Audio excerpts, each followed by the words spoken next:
हज़रत अमीरुल मोमिनीन फ़ारूक आज़म रज़ी अल्लाह ताला अन्हु ईद का दिन था तो रोने लग गए।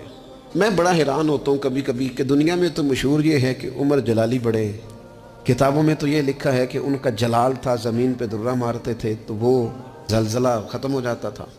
लेकिन कभी पलट के उनकी ज़िंदगी पढ़ो तो इतना रोया भी कोई नहीं जितना हज़रत उमर रोए।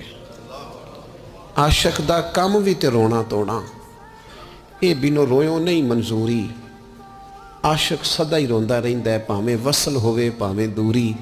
घर में रो रहे थे, ईद वाला दिन था। घर वाली कहने लगी आप कोई मौका नहीं देखते, खुशी का मकाम है और आप ही बताते हैं कि खुशी के मौके पर खुशी की बात होनी चाहिए। आप रोने लग गए।